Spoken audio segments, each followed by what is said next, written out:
আজই ডাউনলোড করুন আর এনজয় করুন আপনার পছন্দের শো। বাহ, তোমার আংটিটা তো এতক্ষণ খেয়াল করিনি। এটা কি তোমার গার্লফ্রেন্ড দিয়েছে? না না ম্যাডাম, কি যে বলেন, আমার মতন ছেলের আবার গার্লফ্রেন্ড? হ্যাঁ, না থাকাই ভালো।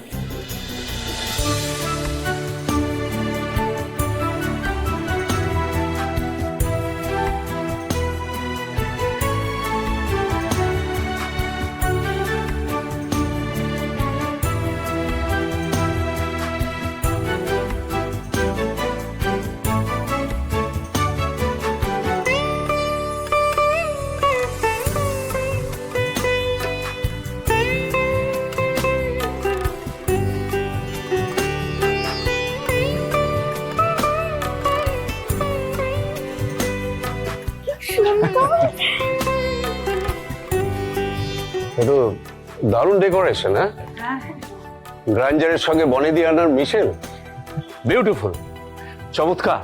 চারপাশটা কিরকম জমকালো লাগছে। আমি কিন্তু ঠিক এইরকমই চেয়েছিলাম। সত্যি দাদা, মানে শুভ কিন্তু দারুণ রিসর্টটা চুজ করেছে। আমি তো ভাবতেই পারছি না, পুরো মনে হচ্ছে না বিদেশে চলে এসেছি। আর ডেকোরেশন দেখেছো, খুব ভালো, এক্সেলেন্ট, খুব সুন্দর। দাদা, তুমি ঠিক যেমনটা চেয়েছো তেমনটাই তো হওয়ার কথা, কারণ এই সব কিছুর পেছনে রয়েছে আমাদের শুভ। দাদা, প্রত্যেকটি খুঁটিনাটি বিষয় শুভর এমন নজর না, এবারে পান থেকে চুন খসতে দিচ্ছে না। দাদা, একটা কথা বলি, দায়িত্ব নেওয়ার ব্যাপারে যদি হয় তাহলে শুভর থেকে ভালো কিন্তু আর কেউ দায়িত্ব নিতে পারবে না। এই জন্যই তোমায় বলেছিলাম শুভকে সব দায়িত্ব দিতে। আমি দেখেছি সব কাজ সুষ্ঠুভাবে সম্পন্ন করতে শুভর বিকল্প কেউ নেই। না। এই যে বিয়ের ব্যাপারে ও আছে, তো দেখবে কোনো অঘটন ঘটবে না। চলো ভেতর দিকে যাই। হ্যাঁ, চলো চলো চলো চলো। এই পিকু, হাই।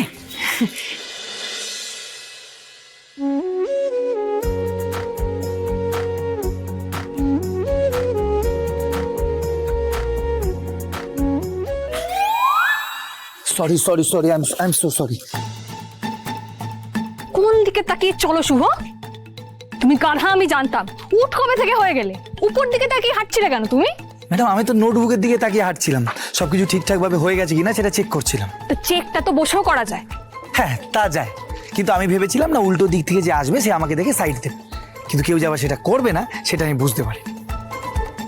এই দাঁড়াও দাঁড়াও, তুমি কি বলতে চাইলে? হ্যাঁ, আমি রাস্তাঘাটে অন্ধের মতো হাঁটি? ম্যাডাম, আমি শুধু শুধু এই কথাটা কেন বলতে যাবো বলুন তো? যেটা আমি আগের থেকেই জানি সেটা শুধু শুধু বলে মুখ ব্যথা কেন করবো বলুন? এই জানো মানে কি? তার মানে তুমি বলতে চাইছো? একদমই না ম্যাডাম, আপনি যদি চোখ বন্ধ করে হাঁটতেন তাহলে তো চোখে রুমাল বেঁধে রাখতেন, তাই না? তো বলছিলাম ম্যাডাম, আপনি ডায়েরিতে ঠিক কি গুরুত্বপূর্ণ জিনিসটা দেখছিলেন বলুন তো? জি বাংলা দেখছিলাম। হয়েছে? জি বাংলা, তাও আবার ডায়েরিতে? বেশ ভালো ম্যাডাম, দেখবেন খুব ভালো ভালো প্রোগ্রাম হয়। আমিও না এবার থেকে দেখব, তবে টিভিতে। এই কোথায় যাচ্ছ তুমি? আমি তোমাকে যেতে বলেছি? তো কি করবো ম্যাডাম, আপনি তো কোনো প্রশ্নের উত্তর সোজাভাবে দিচ্ছেন না। আমি বললাম আপনি আরে বলছি দাঁড়াও না। তুমি এত তাড়াহুড়ো করো না শুভ। আমি একটা লিস্ট বানাচ্ছি। লিস্ট? কিসের লিস্ট ম্যাডাম? আরে রাইমাদির বিয়েতে সাজগোজ করতে হবে না, সেটাই আর কি। এই সঙ্গীতে কি পরবো, গায়ে হলুদে কোন শাড়িটা পরবো, আইবুড়ো ভাতের সময় কোন গয়নাটা বললে ভাল লাগবে, এটাই আর কি মন দিয়ে লিখে রাখছি। ভালো করে সাজগোজ না করলে লোকে তো বলবে যে শিক্ষামন্ত্রীর মেয়েকে কেউ আদর যত্নই করে না। তখন তো আমার বাবারই অসম্মান হবে, বলো? এত মন দিয়ে যদি পড়াশোনাটা করতেন তাহলে। এই দাঁড়াও, কি বললে তুমি? তুমি আবার পড়াশোনার কথা বললে? আর যদি তোমার মুখে আমি পড়াশোনার কথা শুনেছি না, তোমাকে আমি মেরেই ফেলবো। আমি আমার দিদির বিয়েতে আনন্দ করতে এসেছি, আর শুধু আনন্দই করব, ব্যাস। শাওন, এই শাওন। হ্যাঁ আঙ্কেল। তোমার পরীক্ষা কেমন হয়েছে? শিক্ষামন্ত্রীর মেয়ে তুমি, রেজাল্ট কিন্তু ভালো তোমাকে করতেই হবে। কি রে শাওন, তোর না দিদির বিয়ে, আর তুই সাজিস কেন? আসলে আন্টি, দিদির বিয়ে তো বাড়িরই বিয়ে, তাই আর কাজের মধ্যে সুযোগ পাইনি। আর আঙ্কেল, আমার রেজাল্ট বেরোলে আমি আপনাকে কল করে জানিয়ে দেবো, ডোন্ট ওয়ারি। ঠিক আছে, আসি।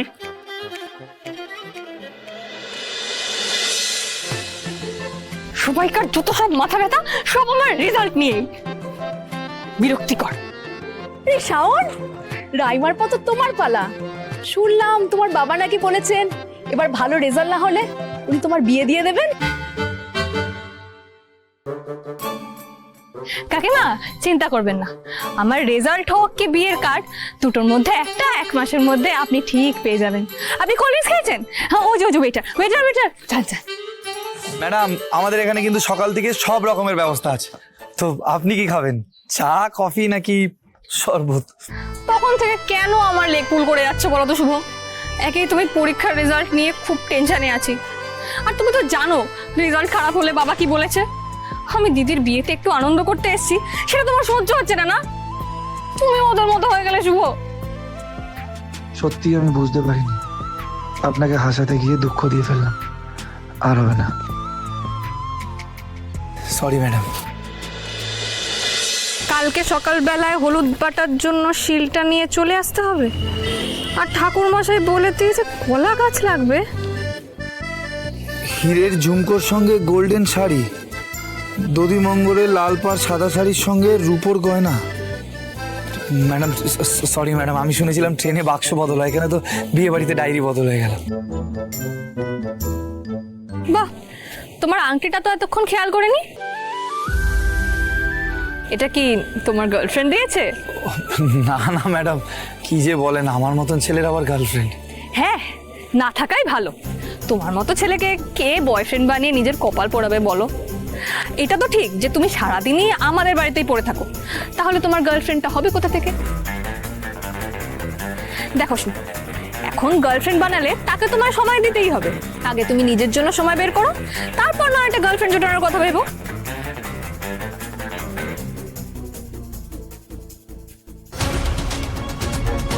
এই ছেলেটার সাহস কিন্তু দিন দিন বেড়েই চলেছে ভালো মা। বামন হয়ে ওর চাঁদে হাত দেওয়ার শখ হয়েছে, তো ওর হাত আমি এবার কেটে ফেলবো। মাথা ঠান্ডা করতে হবে ম্যাডি, আমি আছি তো। আসুক না শুভর ফুল পরিবার। খুব হাসছে তো এখন শুভ, এই হাসিটাই হবে ওর জীবনের শেষ হাসি।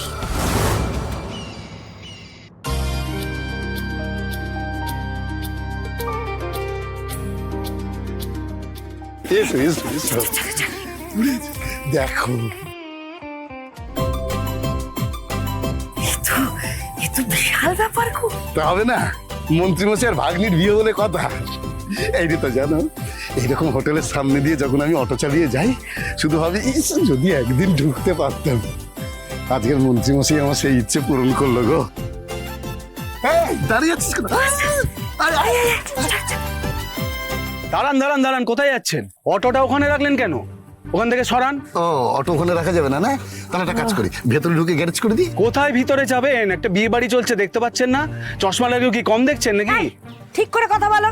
এই হোটেলের ভেতর যে বিয়ের বাড়ি হচ্ছে সেখানে আমরা এসেছি, আর জানো তো মন্ত্রী বীরেন্দ্র চক্রবর্তী আমাদের ওর ভাগ্নির বিয়েতে নিজে নেমন্তন্ন করেছে। আপনারা নিমন্ত্রিত? কেন গো, আমরা কি মিথ্যে কথা বলছি? কই আপনাদের ইনভিটেশন কার্ড দেখান।